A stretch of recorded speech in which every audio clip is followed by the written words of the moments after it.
புதுவை உள்ள நேயர்களுக்கு அன்பான வணக்கம். நான் உங்கள் கலா விசு, புதுச்சேரியிலிருந்து.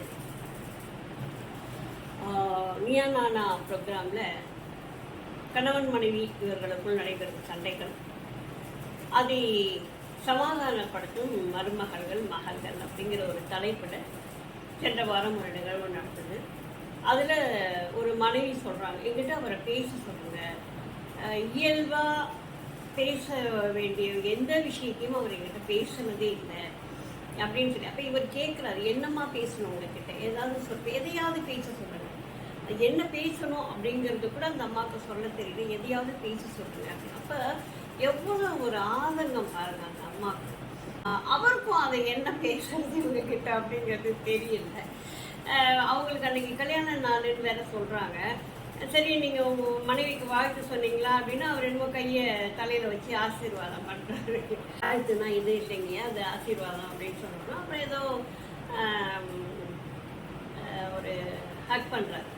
ஸோ இது வந்து ஒரு மட்டுமில்லை, பெரும்பாலான குடும்பங்கள் எல்லா வச்சுமே கணவன் மனைவி அப்படிங்கிற அந்த உறவு அப்படிங்கிறது வந்து ஒரு கேள்விக்குறியாகத்தான் இருந்து கொண்டிருக்கு.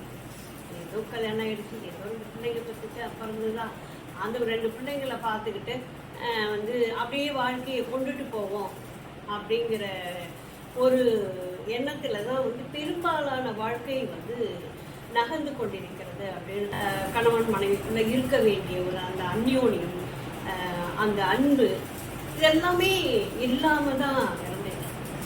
இது வந்து ஒரு 50 வருடங்களை தாண்டி அல்லது வந்து 60 வயசுல 70 வயசுல ஒரு கணவனுக்கு வந்து அந்த அன்பு தேவைப்படுது.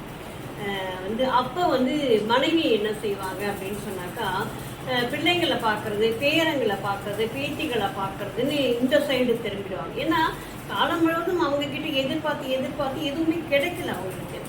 அதனால என்ன பண்றாங்கன்னா, தன்னுடைய உணர்வுகளை தனக்கு எது சந்தோஷமாக இருக்கிறதோ, பேத்திகளை பார்த்து கொஞ்சறது, பேரனை பார்த்து கொஞ்சறது, அவங்களுக்காக தயார் பண்ணுறது, இதுதானே வழக்கம்.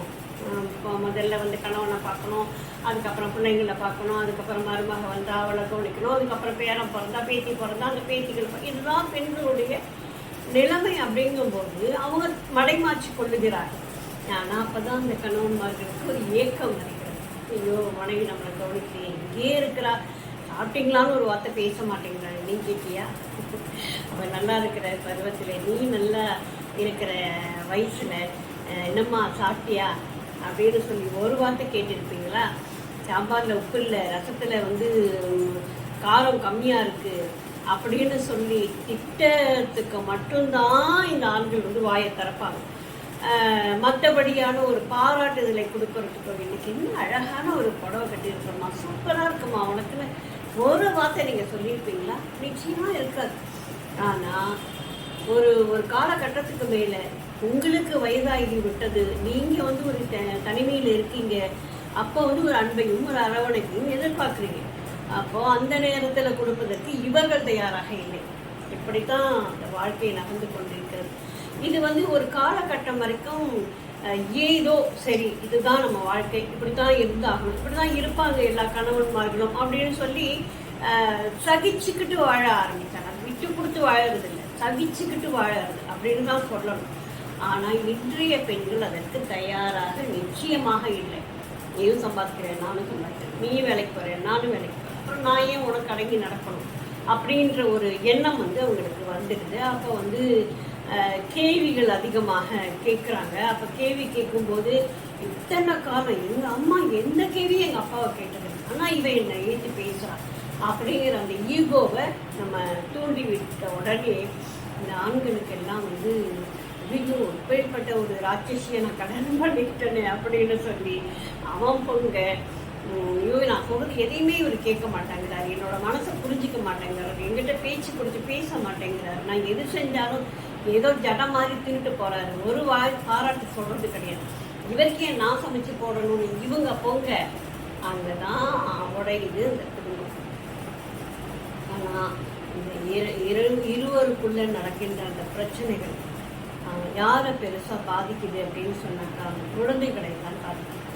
இதை மட்டுமாவது நாம வந்து புரிஞ்சுக்கிட்டு குழந்தைகளுக்கான ஒரு வாழ்க்கையை நாம வந்து வாழ்ந்துடணும் அப்படிங்கிறது வந்து பெரும்பாலானவர்களுடைய ஒரு எண்ணமாக இருக்கிறது. ஏன்னா இந்த பக்கம் போக முடியாமல் அந்த பக்கம் போக முடியாமல் கோர்ட்டு கேஸு வழக்கு வம்பு அப்படின்னு வந்து நிற்கும் போது அந்த பிள்ளைங்களுடைய அந்த பரிதவிப்பு இருக்கு பாருங்க, அது அப்பா பெரிய கொடுமையானதுங்க.